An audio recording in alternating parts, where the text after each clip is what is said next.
Bonjour Anne. Bonjour. Merci beaucoup d'avoir accepté de venir ce soir. C'est un plaisir. Merci. Merci à toi. Et du coup, alors moi je te connais parce que j'ai eu la chance de faire plusieurs formations avec toi.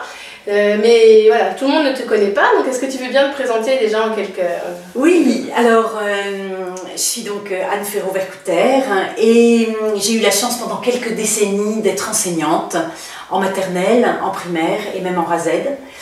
Et puis à un moment donné, j'ai eu envie de donner de la valeur à toute cette expérience et de transmettre toute cette qualité de relation pour laquelle je me suis attachée pendant toute ma vie professionnelle. Donc, mais pour ça, je voulais me former. Donc, je me suis formée aux outils Faber et Majlich.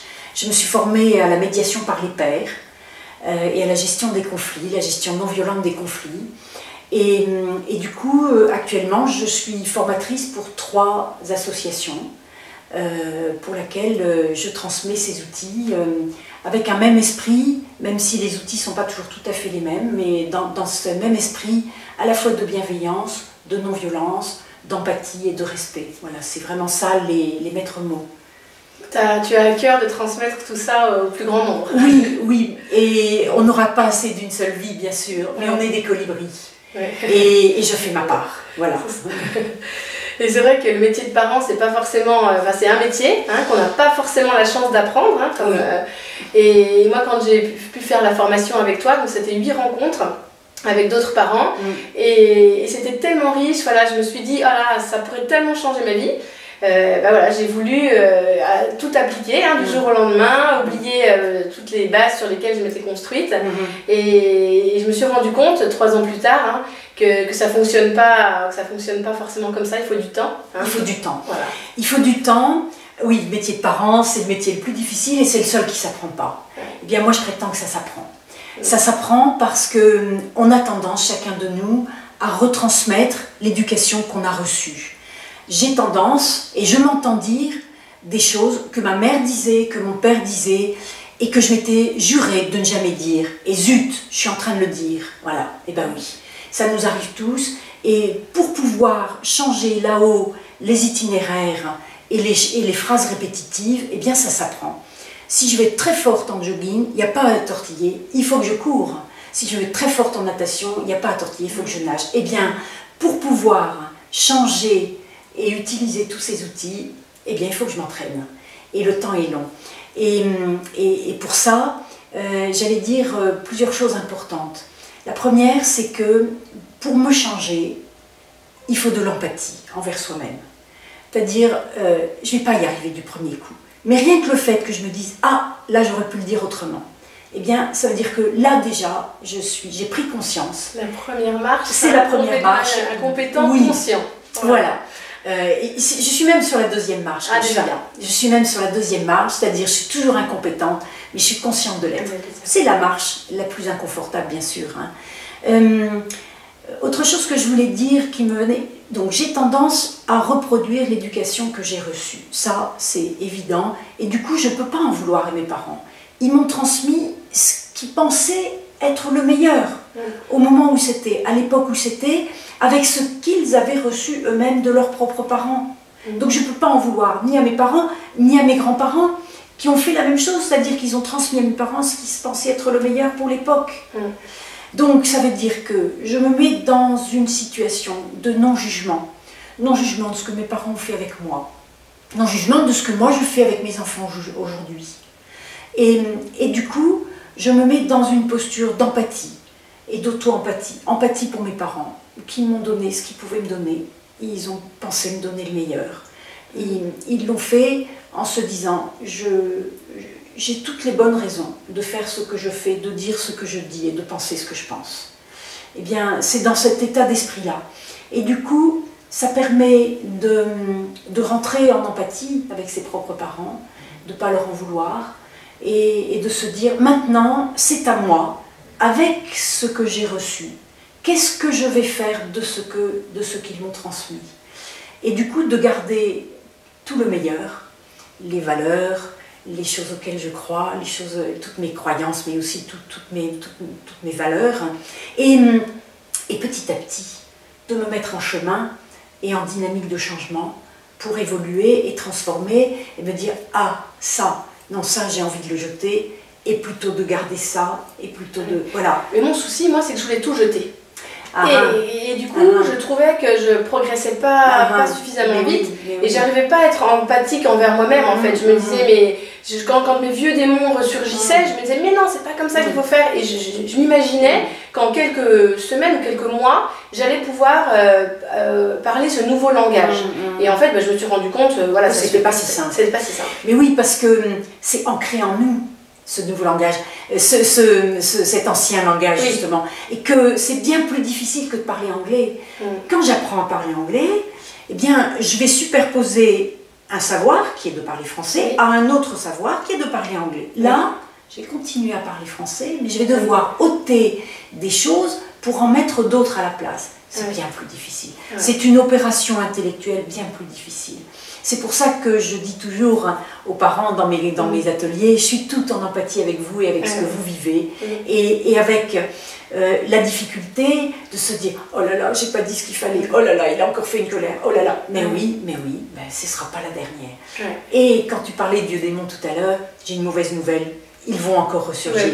C'est-à-dire que le jour où tu es un peu fatigué, le jour où tu as eu une journée difficile, le jour où il y a eu une grosse colère, ou ceci, cela, eh bien, ou tout simplement le jour où tu es triste, moins en forme, eh bien, en effet, il peut y avoir les vieux démons qui ressurgissent, des phrases anciennes, répétitives, des scénarios répétitifs, et dans lesquels tu vas retomber, ça peut. Mais c'est aussi ça qui fait que sur le moment, je m'en aperçois, et je me dis « Ah zut, je l'ai encore dit !» Et ça me fait rebondir et aller encore plus loin. Donc c'est plutôt, ça c'est la bonne plutôt bon signe alors. C'est plutôt la bonne nouvelle. Mais ma fille aînée, elle me rate pas, parce que quand j'ai commencé à utiliser ce nouveau langage, elle avait à peu près 5 ans et demi, et elle a tout de suite bien cerné ce qu'on faisait avant et ce qu'on essayait de faire. Et dès que je commence une phrase par « et si ?» elle me dit « Non maman, là tu me fais du chantage !»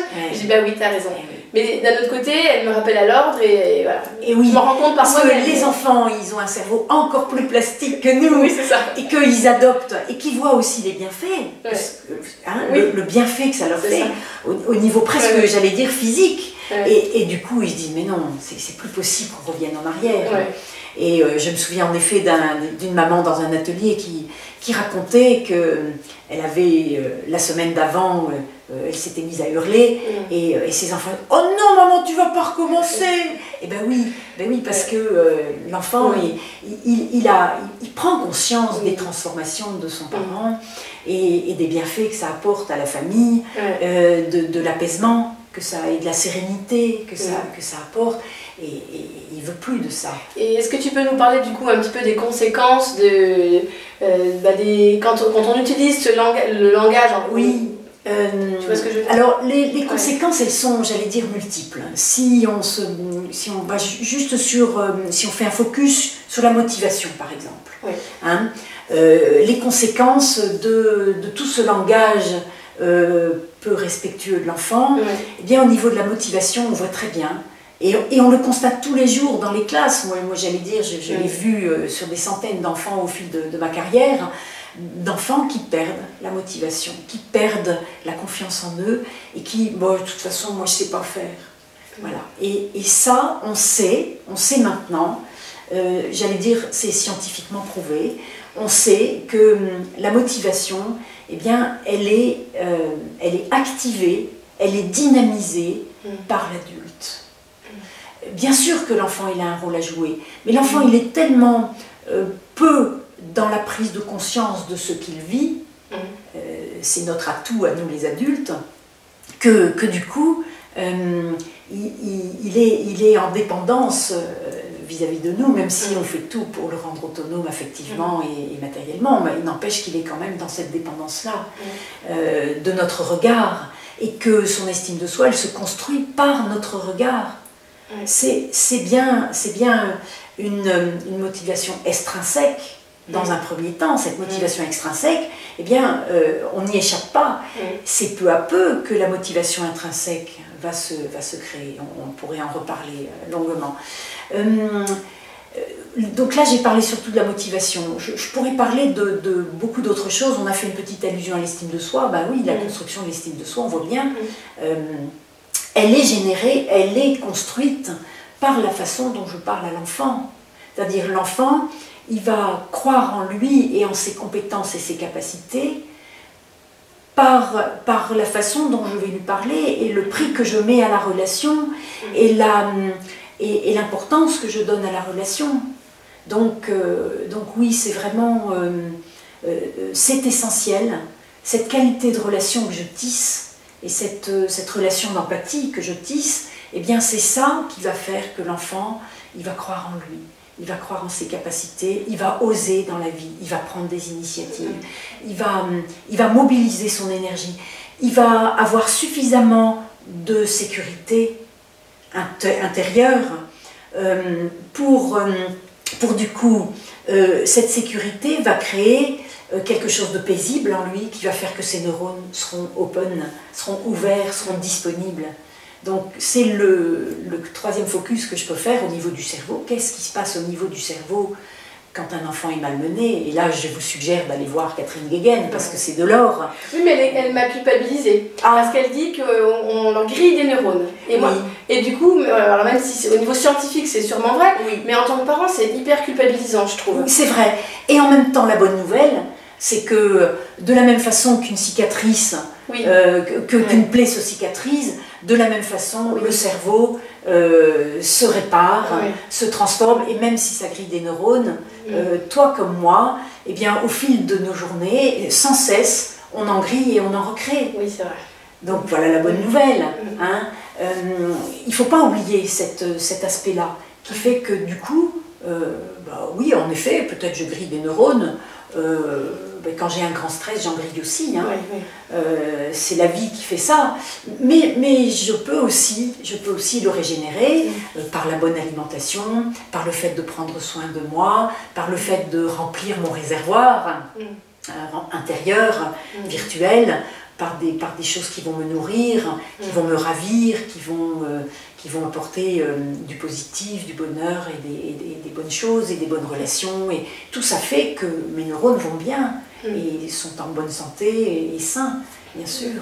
D'accord. Mais en tant que parent, des fois, voilà, au quotidien, on a souvent plein de situations dans une journée et quand on est pressé, voilà, il faut qu'on se dépêche, on a toujours des millions de choses à gérer, c'est plus facile de punir sans forcément écouter les besoins de l'enfant et de punir sans l'écouter. Donc, oui, c'est vrai que on a tendance, surtout quand on débute dans tout ça, on a tendance à beaucoup mettre sur le compte de temps. Ah oui, mais j'ai pas le temps. Hein. Donc j'entends bien, parce que c'est vrai que on a des vies qui sont rapides et on les fait vivre à nos enfants, bien sûr. Et en même temps, je pense qu'on peut aussi largement se réfugier derrière cette protection. Ah non, mais j'ai pas le temps. Voilà. Et que ça devienne une excuse pour éviter le changement, pour éviter de se mettre dans cette dynamique de changement. Et ça, c'est dommage, bien sûr. C'est-à-dire, tant que je me réfugie derrière cette excuse, peut-être, c'est que je ne suis pas encore complètement prêt. Hein. Et en même temps, je peux démarrer et voir les bienfaits, et du coup, ça va me booster. Et du coup, je vais moins me réfugier derrière cette histoire de temps. Je pense que tant que je suis là-dedans, eh bien, je vais continuer à me laisser emporter dans des cris, je vais continuer à me laisser emporter par moi-même et par mes réactions du cerveau reptilien. Je vais continuer, bien sûr, mais oui, bien sûr. Et puis c'est difficile de gérer sa colère aussi, parce qu'il y a le temps, il y a gérer ses émotions. Mais bien sûr, et ça, j'allais dire, la gestion de la colère, je parlais à l'instant du cerveau reptilien, ben oui, parce qu'on est là-dedans, hein. Notre cerveau reptilien, notre cerveau limbique émotionnel, qui va nous faire réagir avec force et même surréagir, je dirais, nous mettre dans des colères noires, et du coup, ben, on voit bien à quel point ça dégrade la relation, à quel point... Voilà. Alors comment je peux faire? comment je peux faire? J'ai découvert un petit truc en 3 temps, là, on pourrait presque dire en 4, que j'appelle le stop, feel, go. Ça nous vient de l'anglais. Stop, feel, go, ça veut dire stop, je prends conscience que je suis en train de démarrer. Je prends conscience que je suis en train de m'enfermer et de, comment je pourrais dire, de démarrer. La colère monte. La colère monte. Et je suis montée, je suis rentrée dans un processus. Ouais. Voilà. Et je me dis stop. Voilà. Donc c'est la prise de conscience et je m'arrête. La deuxième étape, feel. Ressentir. Donc je ressens. Qu'est-ce qui se passe en moi? Qu'est-ce que je ressens? De la colère, de l'incompréhension, de la fureur, du sentiment d'impuissance, de l'inquiétude, de la frustration. Voilà, tout ça, je vais nommer mon sentiment. Qu'est-ce que je suis en train de vivre là maintenant? Le fait de le nommer, eh bien, va me permettre de prendre conscience, va me permettre d'entrer en empathie avec moi-même. C'est ce que j'appelle l'auto-empathie, c'est-à-dire décoder ce que je suis en train de vivre. Et ce faisant, eh bien, je vais gagner en capacité à le faire pour les autres ensuite et à le faire pour mes propres enfants. Donc j'ai tout à gagner à le faire d'abord pour moi.